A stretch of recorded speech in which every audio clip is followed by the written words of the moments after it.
ঈদের দিনে পিতা মাতার চাইতে খুশি থাকে সন্তান। পিতা মাতার কথা হচ্ছে যে আমার গায়ের পোশাকটা নতুন না হোক, আমার ছেলেমেয়ের পোশাকটা নতুন হোক। এটা একজন সর্বোচ্চ ধনী ব্যক্তি উচিত, যে সবচেয়ে নিকৃষ্ট ব্যক্তি সে উচিত যে আমার পোশাক সুন্দর না হোক, ঈদের দিনে আমার ছেলেমেয়ের পোশাকটা সুন্দর হোক।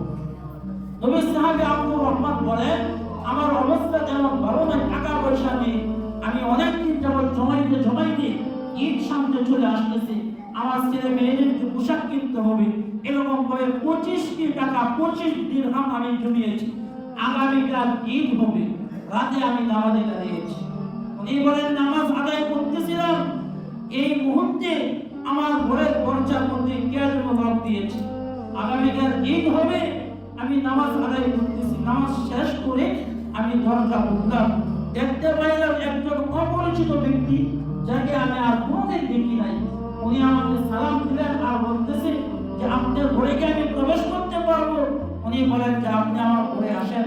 উনি মুসাফির ব্যক্তি ঘরে গেলেন, যাওয়ার পরে বলতেছে কোনো কিছু বলবেন যে হ্যাঁ আমি আসছি আপনার দরবারে, আগামীকাল ঈদ হবে, আগামীকাল ঈদ হবে, আমার মতো গরিব ব্যক্তি সমাজের মধ্যে কেউ নেই, আমার ছেলে মেয়েদেরকে পোশাক কেনার মতন টাকা পয়সা আমার কাছে নেই, আমি এই জন্য আপনার কাছে আসছি।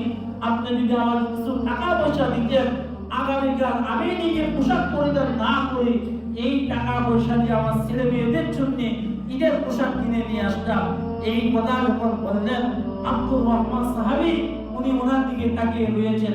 উনি চিন্তার মধ্যে পড়ে গেলেন, আমি তো ওনার মতন ব্যক্তি, অনেকদিন যাবত কিছু টাকা পয়সা জমিয়ে 25 টাকা আমি জমিয়েছি, কিন্তু অনেক দিন সাধনা, আজকে ব্যক্তিকে আমার দিয়ে দিতে হবে। উনি ব্যক্তির দিকে তাকায় রইলেন, কথা বলতেছেন না। মুসাফির বললেন, আমি আপনাকে যে কথা বললাম, যদি টাকা পয়সা দিতে পারেন বলেন, আর না হয়তো না করেন, আমার চলে যেতে হবে। কেন? আগামীকাল ঈদ হবে, অন্য কারো কাছ থেকে আমার সেই টাকা সংগ্রহ করতে হবে। নবী সাহাবী বলেন, যখন এই কথা বললেন, সঙ্গে সঙ্গে বলতেছেন, আপনি দাঁড়ান, আপনার জন্য আমি টাকার ব্যবস্থা করে নিয়ে আসছি।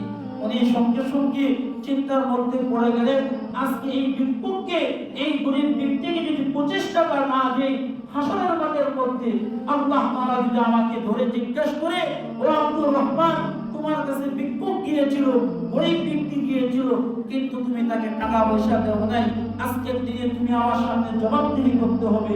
এই কথা চিন্তা করে 25 টাকাই ছিল, আগামীকাল উনি ওনার সন্তানের জন্য কাপড় চোপড় কিনবেন, উনি না কিনে এই ভিক্ষুককে দিয়েছেন।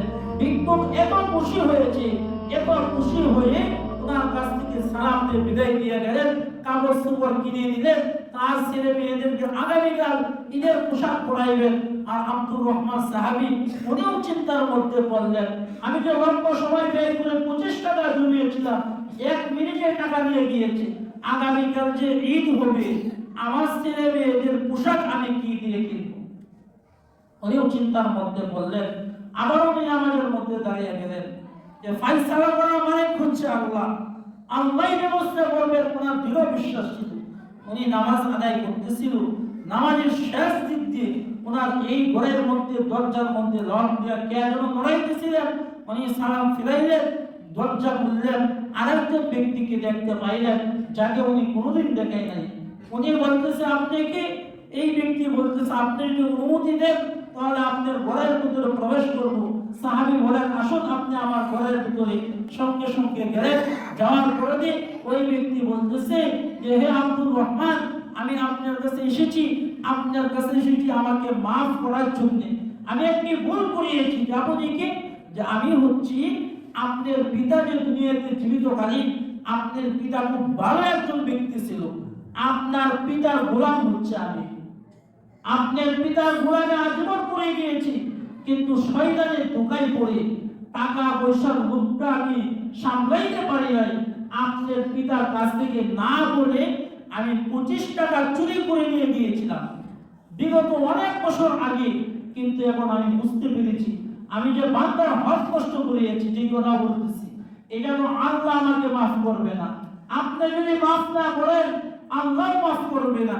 এই জন্য আপনার দরবারে এসেছি, 25 টাকাও নিয়ে এসেছি, এটা আপনার পিতার পাওনা, আপনার পিতার হক 25 টাকা আপনার হাতে নেন, আর আপনার পিতা যেহেতু নাই, আপনি জীবিত রয়েছেন, আপনি আমাকে মাফ করিয়ে দেন। আপনি যদি মাফ না করেন, আল্লাহ আমাকে মাফ করবে না। বলেন সুবহানাল্লাহ। নবী সাহাবী আবার সিজদায় পড়ে গেলেন, সঙ্গে সঙ্গে বলতেছে, আল্লাহ আপনি সব কিছুর মালিক, আমার 25 টাকা আমি আগন্তুক ব্যক্তিকে দিয়েছিলাম, গরিব ব্যক্তিকে দিয়েছি, কেন?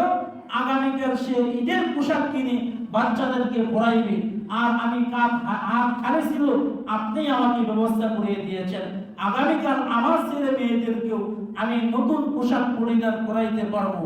এই হচ্ছে আল্লাহর রাস্তায় যারা দান খেরাত করে, আল্লাহ রব্বুল আলামিন এদের দানের ব্যবস্থা করে দেন।